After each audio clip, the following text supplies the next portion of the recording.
truly with it. They've done an update to Live Stream Studio, haven't they? So it wasn't looking like we were going to get on. I'm going to make sure we are actually on. Oh, yeah, we're working. There you go. Goodness. Oh, my goodness gracious me, there's a ton of people here. Yeah, I've got that. So you do? We're all good with you that. do? Yep. Well, we should say hello to Sean, to Gilda, to Logan, to Peggy, to Wendy, to Laura, to Susan, to Helena, to Cass, to Shana. And Jess. There you go. Hello, everybody. Pip's in it. Marvellous. Good morning, and happy Magical Monday. And smash that like button. Do it now. Share this everywhere. I know some of you are feeling like it's Mercury retrograde on crack. It does. And there have been wacky things like that. This update, and Danny's car alarm was going off yesterday, and it just does. It's just nuts. It seems like Mercury retrograde. It's not Mercury retrograde. It's other things that are happening that are. I don't know. Anyway, I don't want to talk about negative things. The gremlins.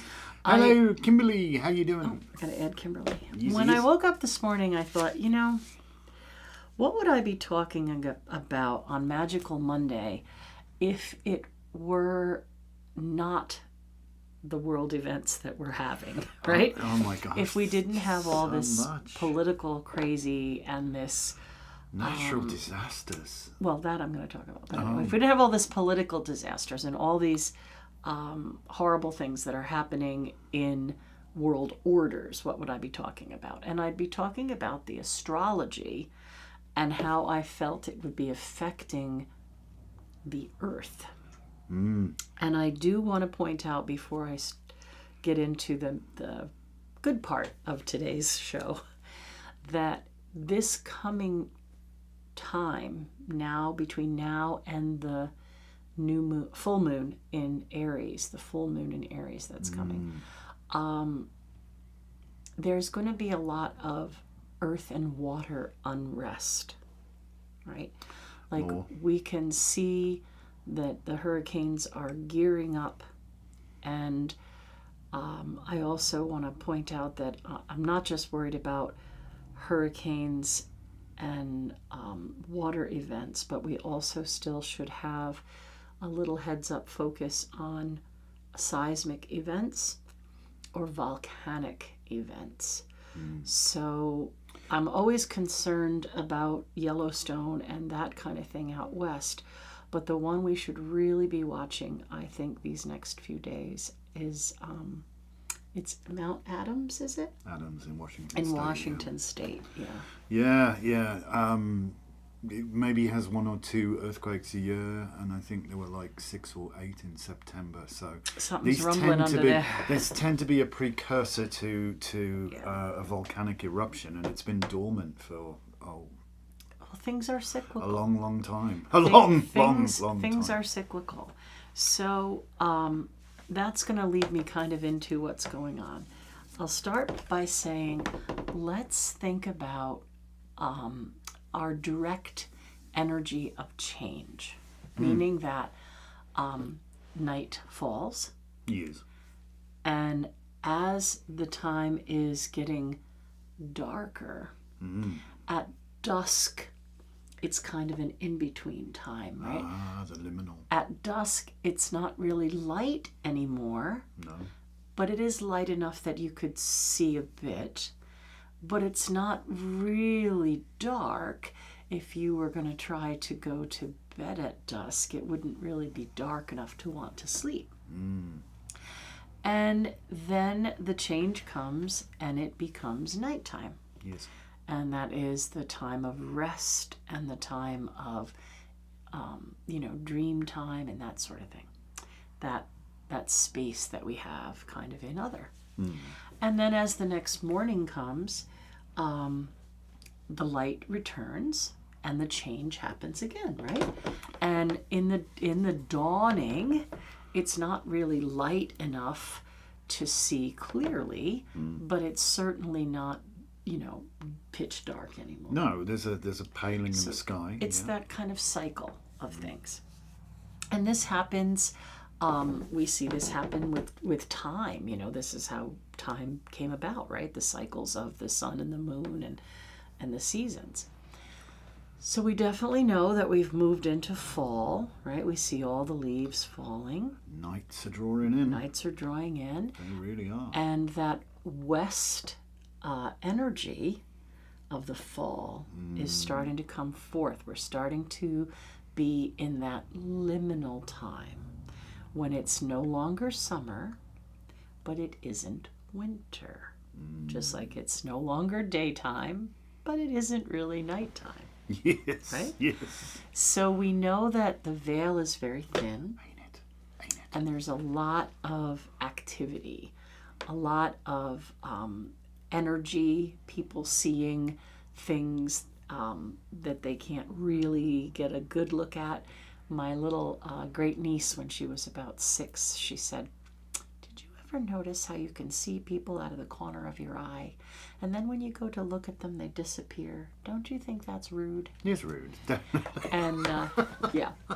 I think that we're in that place of being able to see things that may not be totally on this plane, right? They may not be totally in this space, but it's very possible, since the veil is so thin, they're not totally in other anymore either, and vice versa. We're not over there, but maybe we're not completely just here. Maybe there's that filtering space, that liminal time. Liminality, where magic abounds. Where magic abounds. Magic abounds. And this is the time of year when cycles change, right? We have the Aries, which is the first sign of the zodiac.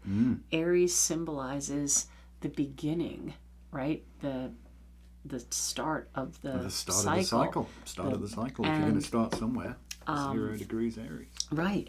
So we can think about the energy of Aries, the pioneer, right? The starter, the first fire. It says, many people, between the full moon in the middle of October and the new moon on November 1st will have the first fire in their fireplace because it's going to be cold. Right? We had a chimney till the night. It is the beginning of a cycle. I think somebody else just showed up. There's Juniper's Tarot and Astrology. And it's lovely to have you here. Thank you for joining us. Pray continue. I love the way it's reflected across the way. Right. The way this is so cool. The full moon that's coming is the Aries full moon. The Taurus full moon is the one that we call the morning moon. Right. And understand that we follow astronomical wheel of the year. So we would see Calangaeaf or Samhain as 15 degrees Scorpio. So that is the night of the souls, the calends of winter. And then the Taurus full moon that's closest to that time is known as the morning moon. And it's that time when we are going to wake our Mari from her sleep. So that'll be the Friday night, November 15th. And she will be out, and then look out, because we're going to have frosts and snows and all that kind of stuff that comes with the winter. But I want you to think about this in layers, right? How does this liminal and this change of energy, this shift from dark to light or light to dark, right? Introspection, looking out from self. Think about it in a personal way. Think about it within your community. Maybe different people are having different experiences, and they might want some support with that. This is also the Ivy lunation. Right. And one of Ivy's first qualities is that of support. It does. It grows in a spiral, and it grows around things, And it's not like honeysuckle. Honeysuckle chokes things. Well, that's why it's called woodbine. Woodbine, yeah. Ivy supports and grows in tandem and works with the tree, right? Like almost like a coil or a support system for the tree. So it's not going to choke the tree. So we'll think about the veil being thin. We'll think about this liminal time. We'll think about ivy offering her support. And we'll think about the change that is coming, right? So it's not just the change of the day or the change of the energy of the season. It's really talking about a new year coming, right? It's the end of a complete cycle. And it's interesting that we have our elections around this time, at this end of this cycle. It is, isn't it? I never really thought about that, but that's a it's point, like an out with the old, in with the new. And we definitely have a lot of astrological things that are talking about that kind of thing. And the next new moon on November 1st is going to be Broom. And you sweep clean that Yes. old energy and get yourself moving. So although it is a serious time, because we know that Kalangea Samhain is the last of the harvests, the harvest of souls. And a lot of people have been going through a lot of really kind of heavy stuff. A lot of pain. You know, we can see that again globally. There's so much unrest and suffering and, you know, man-made war kind of suffering, and also nature is, there's definitely a wiping and a sweeping and a change, a shift. And we know that the outer planets are doing that noise-making stuff, you know. Saturn, Neptune, Uranus, Pluto, they're all coming for that shift. So when we look at the outer planets now, and we thought about the change of an aeon, remember I said 1960 to 2020 is that 1 minute, 60 seconds. So all these outer planets, like Pluto, 250-year cycle, you know, and down in towards Saturn, Jupiter, their cycles get smaller as we come closer to the Earth, but they're still in their liminal, right? They call those last few degrees in a sign the necrotic or the death throes of that planet in that sign. And they're neither really, right? They're not where they were and they're not where they're going. They don't have power where they were because they're shifting into the next. So we can see that this is affecting us as a nation, as a planet, as a family, as a community, and as a person. These are big shifts that everybody is going to have to deal with, no pun intended, to one degree or another, you know. So I think it's time to do a little bit of homework. Look at your natal chart. See what your strengths and weaknesses are for dealing with what's going on. You know, look at the inner things that are happening. Like Mars is going to be in Cancer till April. How is that mama bear syndrome going to get you? It's on his personality, on his ascendant. It's on my emotional center, right on my moon and north node. So how is that going to work for you? How are you going to make it work on your behalf and not against you? These are the things that need to be kind of processed. Don't they just? While you're reading through those, yeah, you're absolutely right, Gilda. You can't wait till it cools off. But here's the thing, we start to notice change. Certainly closest to the equinoxes, that's where the change is at its greatest. And suddenly, very, very quickly, dawns the realization we're a couple of weeks past the equinox. Time change, yeah. Hold on a minute. Winter's coming. The days are so short here now. Yep, soon it's going to be dark early. You know, the summer evenings have gone. They've gone. There's a nip in the air now, and you feel it, even though, you know, in springtime you've got a 60-degree day, you know, it's get the shorts on, you know, come on, go out and sunbathe. Your body is getting ready for that other cycle, you know. But now we're starting to feel, oh, it's a reminder winter is coming, you know, and the Mary's going to be nipping at us, nipping at our are we ready? Are we prepared? You know, are you scared? You should be. Yeah, that's the thing, though. We've lost that, haven't we? No, we just go to the store. Yeah, we just go to the store and get strawberries. Get strawberries in the middle of winter, you know. It's bizarre because we kind of got out of step with nature, and winter is hard. I mean, it's that thing, and I was talking about it with our Craft of the Wise thing to one of the people who were there yesterday, and said, well, there are other great stories in the Mabinogi you should read, like the Lady of the Fountain and all that. And I love the bit where the whole seasons go through in like in an instant, story, in an instant, and the bit where it says a cold rain will fall, it will be difficult for you to survive. And that's the thing. It's like a cold rain will fall, the snow will fly, and it will be difficult to survive unless we made preparations, you know, unless we've we've been canning. But I'm talking about mind, body, spirit as well, right? It's not just how am I physically going to survive and what am I going to eat? How am I emotionally and mentally going to survive? Exactly. You know, if I have trouble with it being so dark, where am I going to get light from? Where am I going to pull joy from? Where am I going to inspire myself? You know? All too often, I think we look for joy outside of ourselves, which is the wrong place. You know. Have you seen my happiness? Who's got my happiness? Is it here? You know, it's here. It's here. And when we start to realise that, you know, we can be personally transformative. We absolutely can. You know. And community's good for that too. Alrighty. So our message for today is pay attention. Right? And let's think about what that means.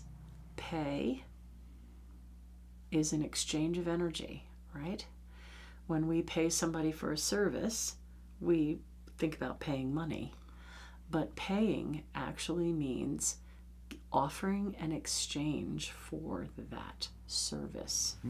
Well, you've exchanged your labour to get that money. Pay attention. Give some credence. Look at things. Allow them to make you feel. You don't have to allow them to make you feel bad or good. Just allow them and process it.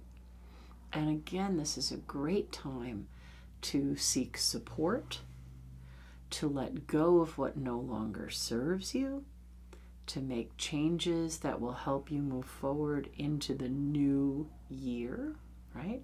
Because the Celtic New Year is really this time of year.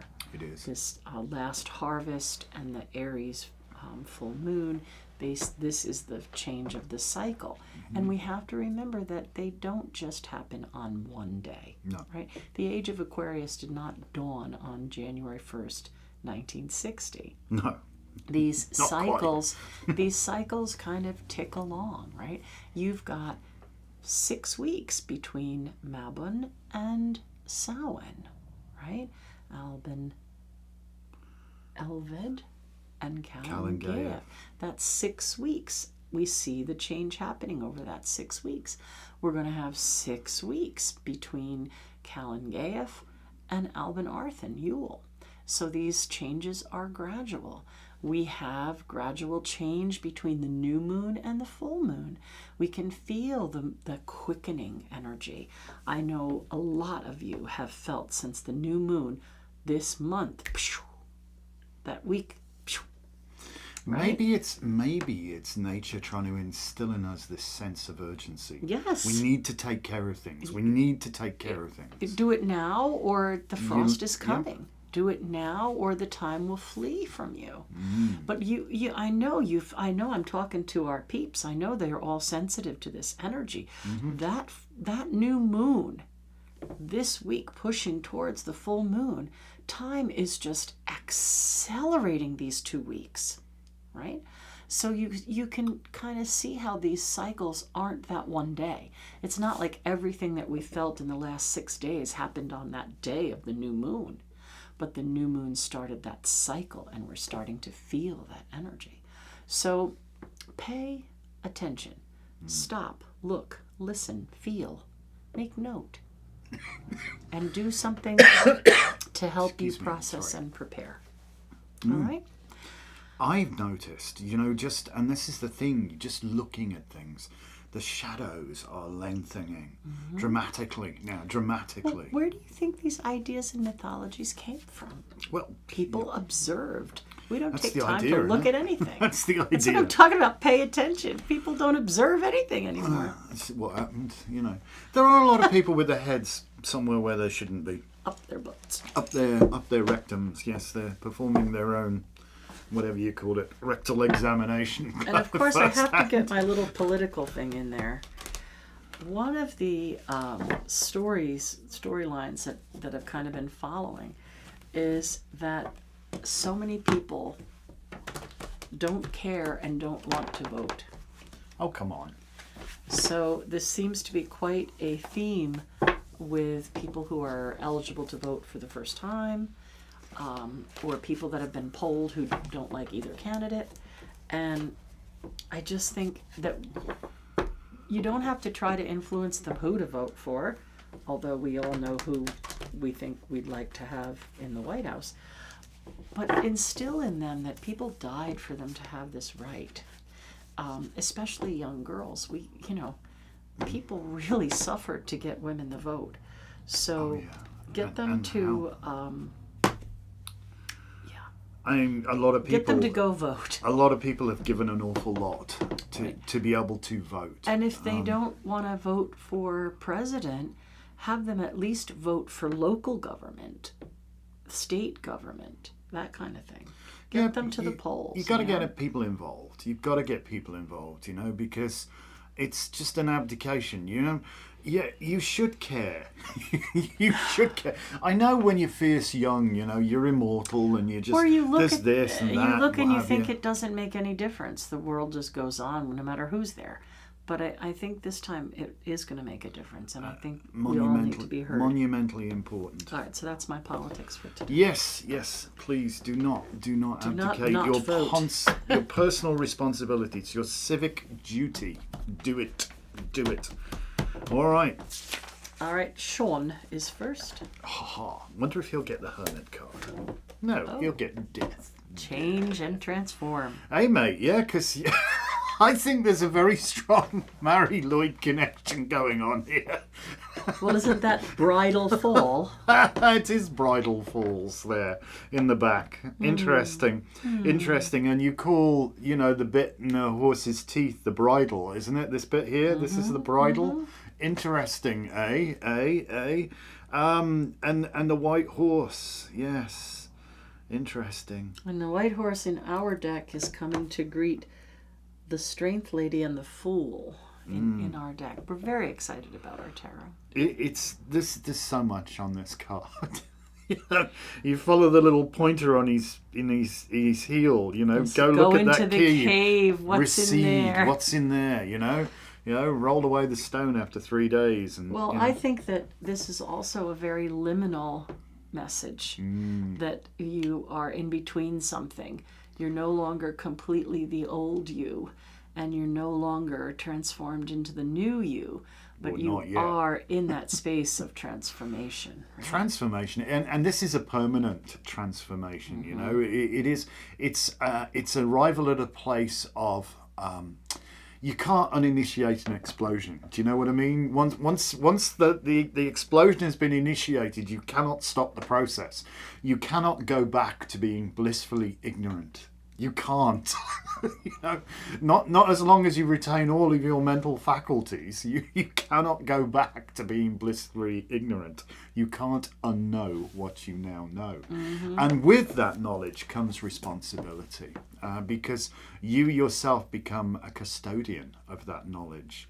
And once you know it, you can't unknow it. Yeah, and that's something else that once you know, you can't unknow. And it's up to you to bring the discernment necessary to know when to share and when to withhold for the greater good. And that may sound terribly cryptic, but I think he kind of... Yeah, no, you know what? I think this is talking about transformation. Oh yeah, blessings. When you look at the three together and you see this rider who's coming to probably the Hierophant, the Strength card, he's doing all the benedictions, and the Fool. It tells us this journey is going to cycle. This journey is going to happen. It's inevitable. There's some things on the horizon allowing you transformation. But look. The birth of the new day. Dawn. And isn't it? It's like it's we the don't know if dawn it's, of a new day. You know what? We don't know if that's dawn or sunset, do we? Well, we really don't know. We can take a guess.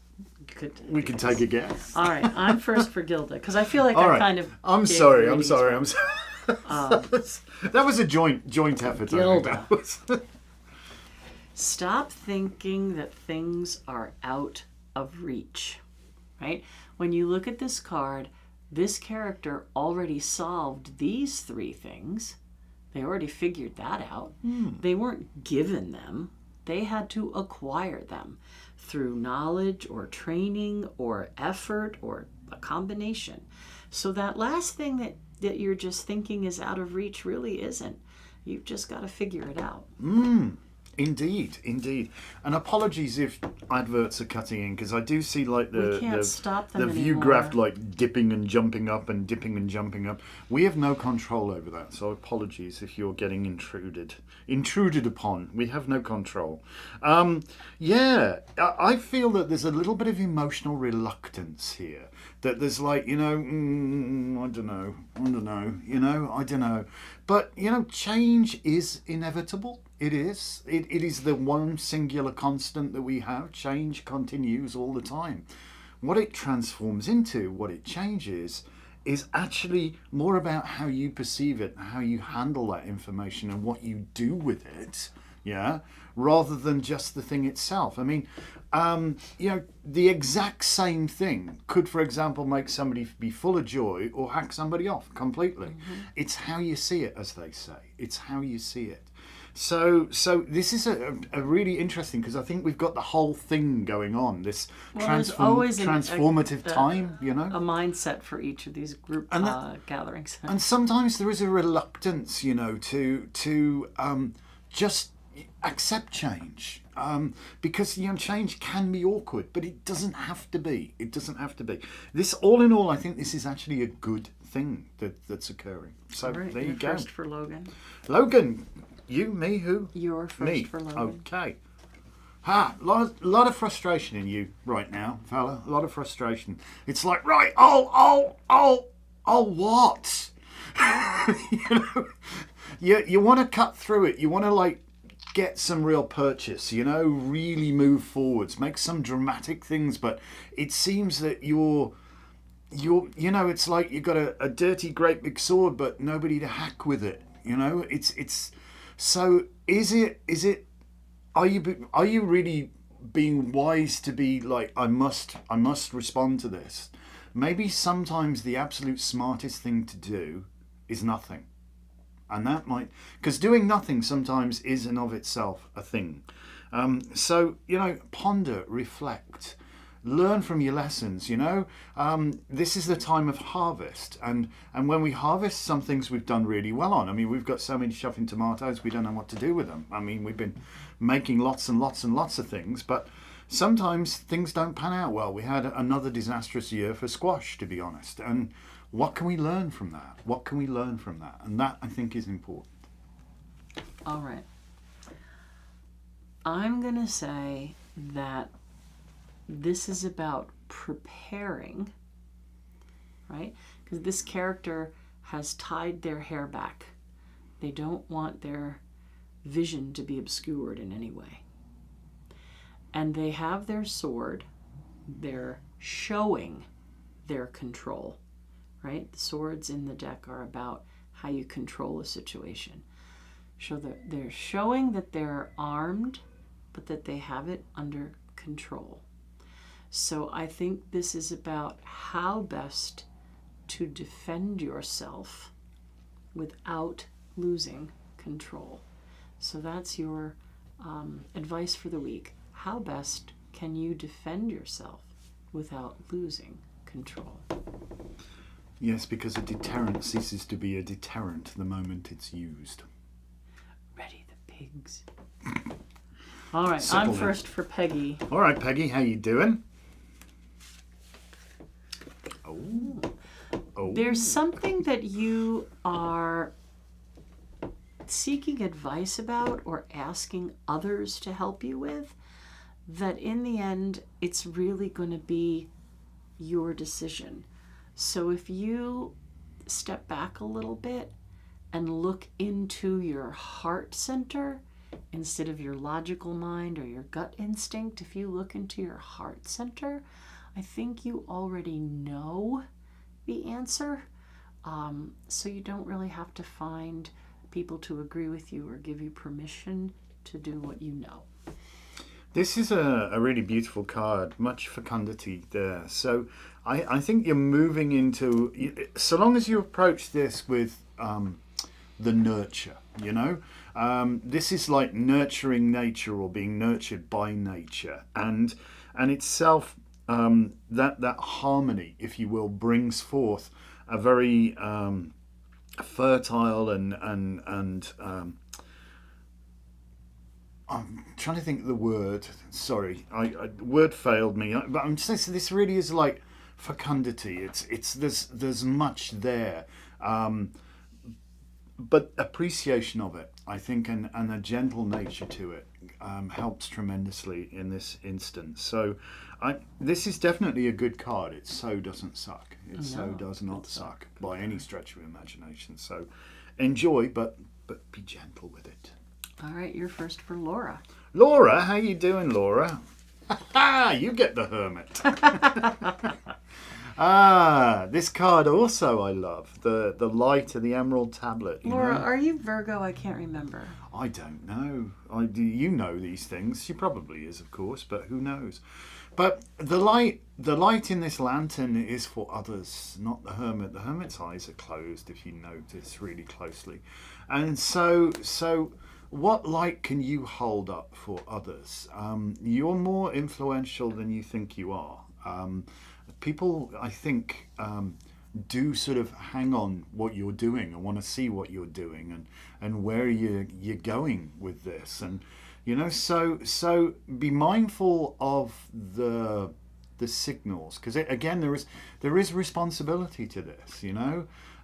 Yes, you know, the Hermit is there to help, the hermetic wisdom, if you like, which is again understanding perhaps the nature of nature, but it's also the subtleties, the unseen, that I think is profoundly important here.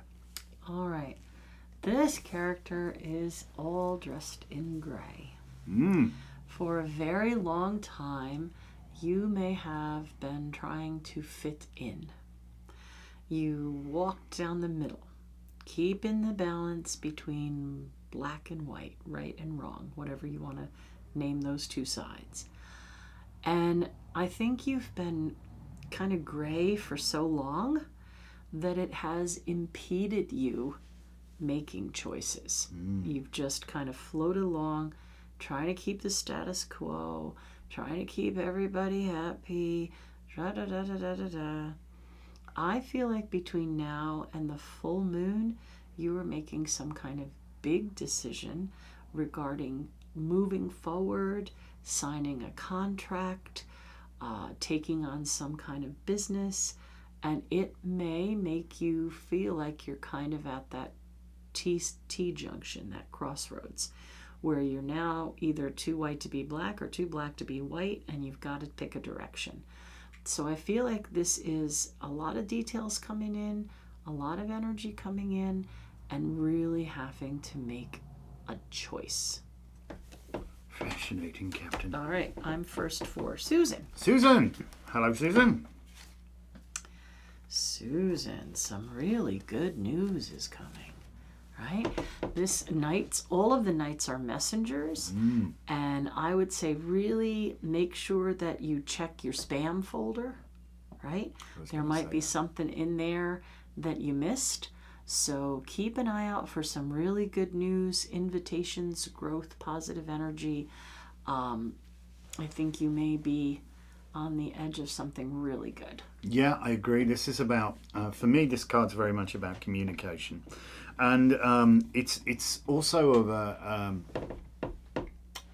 quite often of an electronic nature, if I can say that. It used to be like the Pony Express. You're going to get your mail kind of thing, but this is probably going to be email or a Facebook message, So maybe check if you have a couple of accounts on Facebook or wherever that you're not inadvertently logged in on a different account and you missed something or whatever. It's been sitting there for a while, because this is an opportunity. Because the energy is crazy for things to get missed. Quite likely, but this I see this as a really great card, also of tremendous spiritual growth and finding that place which I want to call like inner sanctuary, where there's you can breathe and you know that it's like the confusion is lifted and there's a very peaceful, tranquil environment around you, which is fantastic for personal growth. So this is a good card, and it's so interesting that there's so much interlacing between this and the death card, as well. They look very similar. There is, but again, it's transformative. But make sure you haven't missed something. Wait, we're gonna go find it. She's gonna go through all of them. Look, don't box your cards up. There you go. Observe, contrast and compare, if you will. I'll try not to burn myself. So there. Alrighty. All right, moving on. You are first for Helena. Am I now? Well, this one's poking out right at me. Decisions. But in the words of Yoda, choose you must. Choose you must. And I would again say it's probably better just to ponder this one for a little while, because not everything is as it appears, nor is it necessarily otherwise, but it's not necessarily as it appears. So what might appear to be like, wow, this is fantastic, when you dig a little deeper, no, it ain't. Or something that looks like this is a bag of hurt, actually, if you can just hurdle that little bit, is really super beneficial to you. So do perhaps spend a little time pondering the decision, I would suggest. Well, don't we find this card fascinating for this time of year? Yes. Right? All of these things are floating in the liminal. They're within reach, or you don't have to reach them. And I love that the character is dressed as his shadow self, or as their shadow self. So these are the things that are stirring deep within you, and the things that you want to look for that will make things better for your soul's purpose, right? So the things that are happening and over these next cycles, 7 planets, 7 chakras, 7 cups here, these things that are happening with this next shift of energy need to be paid attention to. Which ones are important?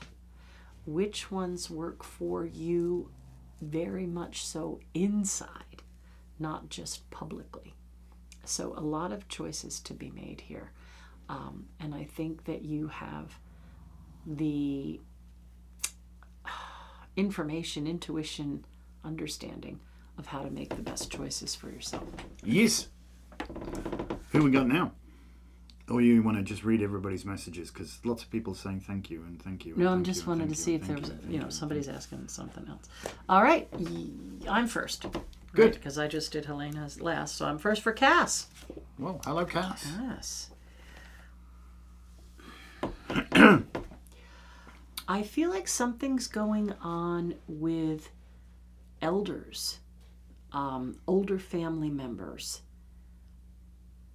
putting things together. Like if you said, oh, that's right, I just joined Ancestry, or oh, my aunt just gave me a whole book full of family photos, or there's some sort of connection And I know this is the time of year when we do think about the ancestors, but this to me is like learning that something that you do was an inherited characteristic, or an inherited way of thought, or an inherited way you look, or energy that you have about you. And I feel like there's something that you're working on, like a family tree or something that's really, really bringing you joy in the discovery of all the layers. I love this card, and it's one of my favourite cards, the Three of Wands. It is so much, this is like getting above things, to get that clearer perspective, you know, to be in a very elevated position, not just physically elevated, but physically, mentally, spiritually, and being able to sort of survey everything in front of you. And there's also, you know, there's 3 ships come sailing in here. This is a pretty important card. This can indicate inheritance, as Lisa says. But I also see this very much as like having the necessary ability to not distance yourself from a project, but to not get consumed by the minutiae of the detail, so that you get completely sucked in and you miss the bigger picture. This is actually taking a step back almost to get the bigger picture. And it may be unraveling some ancestral stuff and threads that have run through. But it's a wonderful card and very apt and appropriate for this time of year. All right. I'm going to reshuffle a little bit. Why don't you do that? They're getting all messed up. I'm sorry, I don't remember eating the frog. Oh, I do. I had a glass of milk, didn't I? Mm-hmm. That would be it. You're first for Jess. Sorry, please forgive me. Putting up with my milk. This card really, really, really, really does not suck.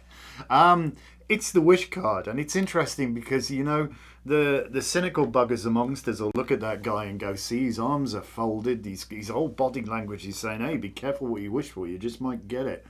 Well, hold on a chuffing minute. If we don't have aspirations, we will aspire to nothing. We have to have some kind of wishful thinking. We have to envisage what good looks like. So I just say seize it with both hands. And really don't let anybody pee on your bonfire and tell you, oh, no, you can't do that. Or you shouldn't do that. You know, just bloody do it. Do it. All right. So I know you've heard us say before that this is Gemma Frieses. It is. Who said, if you know what time it is, you know where you are on the planet. And if you know where you are on the planet, you know what time it is. So I'm going to take that down through, you know, astronomy, to the place you live, to the person you are. And I feel like there is a deep sense now of knowing who you are and where you are, and really fulfilling some things on your bucket list, and just coming into a very joyful and abundant time. Not a sucky card. Not a sucky card. I'm so sorry. Remind me never to drink milk before I Yeah, you're quite loud. All right. I'm sorry. Kimberly.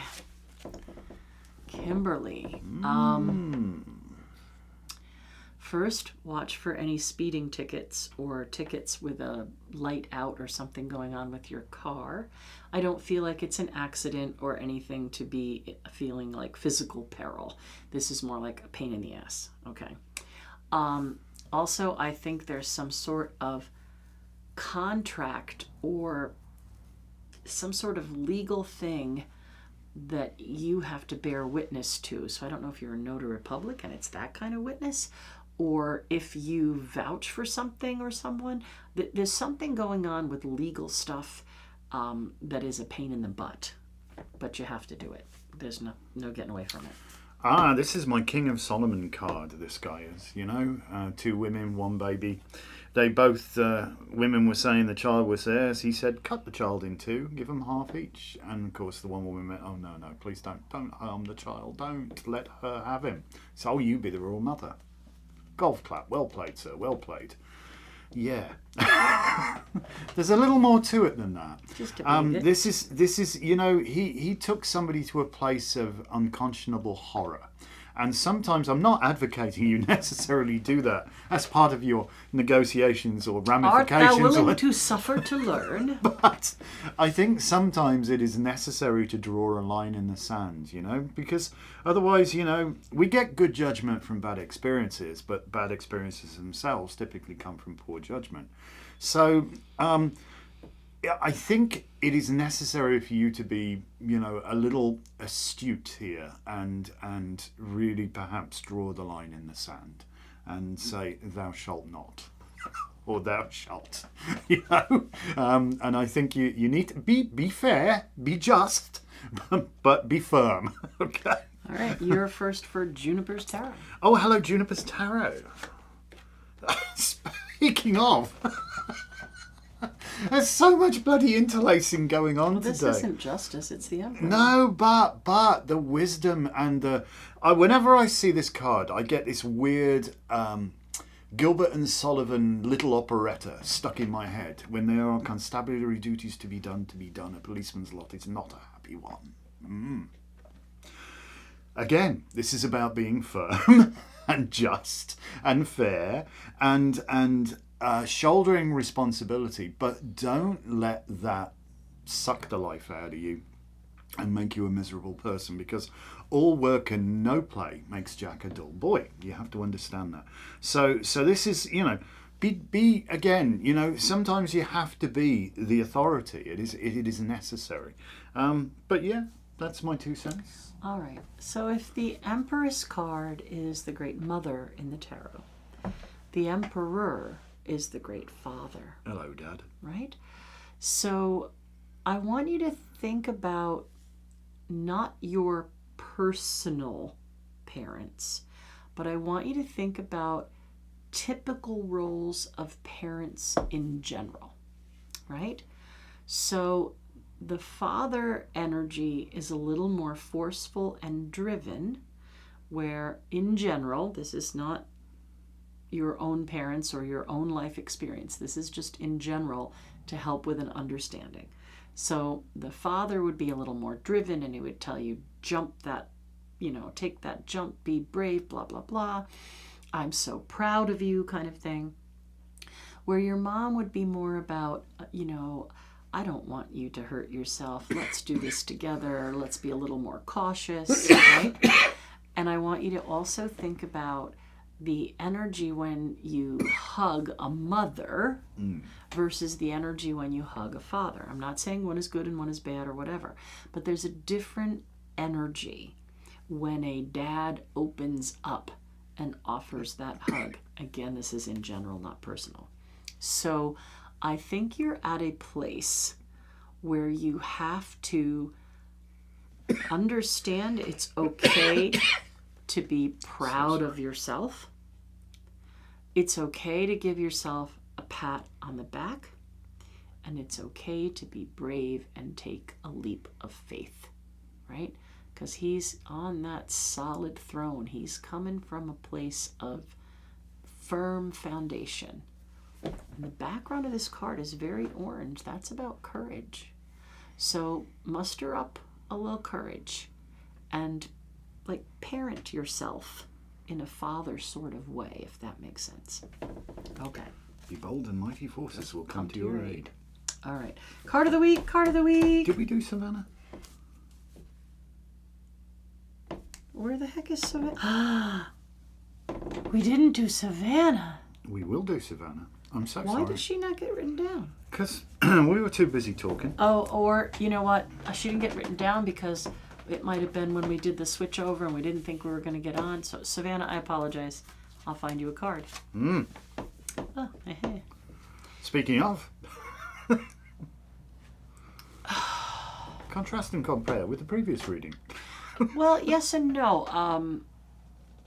I feel like for you, Savannah, this is about restructuring. I'm feeling Saturn energy here. Sit down, listen, put the pieces together, and think about how you really feel and how you want to go forward. So some sort of reorganization, rearranging, thinking how you're going to put down roots, and how you're going to offer positive energy along with concern. But I do see you just kind of holding things together, making lists, and making positive changes. Yeah, I like it or not, I'm afraid the role of matriarch now goes to you. I think somehow that you are becoming the wise, learned, yet nurturing authority within your extended family unit, and it could be quite seriously extended. It may be some relative you haven't even heard of a while. Well, maybe you have a relative near Mount Adams volcano that you're going to call and say, "Hey, pay attention." It's nurture. It's like this. This is a very strong motherly feel to it, but it's more than. There's a grounding to it. It's more than just pregnancy. This is the that dawn fertility kind of thing. Yeah, the dawn, the land, the foundation, the structure, the important stuff, the practical, the pragmatic. So I think either we're restructuring our own life, or you may be called upon to assist in the restructuring of others, so to speak, if that makes any sense at all. Right, card of the week. Please. Oh, you want me to pick card of the I week? think you better, because I'm useless. Oh. And we get the falsehood will collapse under its own weight. All right. The Tower is definitely that Mercury retrograde energy that we're feeling. But again, Mercury's not retrograde. So I think this is about being focused on our communication, trying to be really clear and concise. Don't beat around the bush, being kind and direct, and what is not for your highest good is going to take a hike. See what she just said? Interesting. Okay.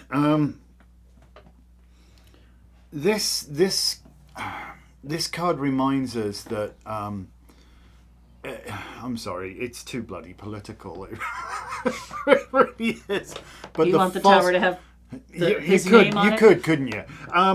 Honestly, there is the something going down this week. The falsehood will collapse under its own weight. So interesting times. It is. In a personal thing, remember, words are like weapons. You be careful of what you say, especially because this is the classic effed up communication card. It really is. So be mindful of what you say. Ask yourself the question: is it necessary? Is it true? Is it true? Is it necessary? Is it kind? If you can't answer yes to all three of those, keep your mouth shut. Okay, that's sage advice. But expect interesting things to develop in world events, especially with people who may have a propensity to be, how should we say, economical with the truth. And see where Aries is going to end up in your chart. Where's that full moon going to send out that light? Yep. Where are you getting it? So I'm getting it on Jupiter. Yay! So it should be very prosperous. Excellent. We could do with some prosperity. We could. It's been Prosperity, really tough. So it's yeah. So yes, if you were thinking of buying something wonderful from the shop, please come in and do so, because it's been a tough time. Very much appreciate that. Very much appreciate your kindness. Right. Okay, guys. Have a safe, Thank you, everybody. Safe week. Enjoy your week. God, that hour just think flew. Think about that liminal time and the transition and transformation, and be kind to yourself. Have a good week. All right. Yep. Thank you all very much. We'll Peace. see you soon. Blessed be. Have an amazing day. Oh, where's me mouse gone? I don't know. I don't know. It's all gone strange. Bye. All right. 33 views.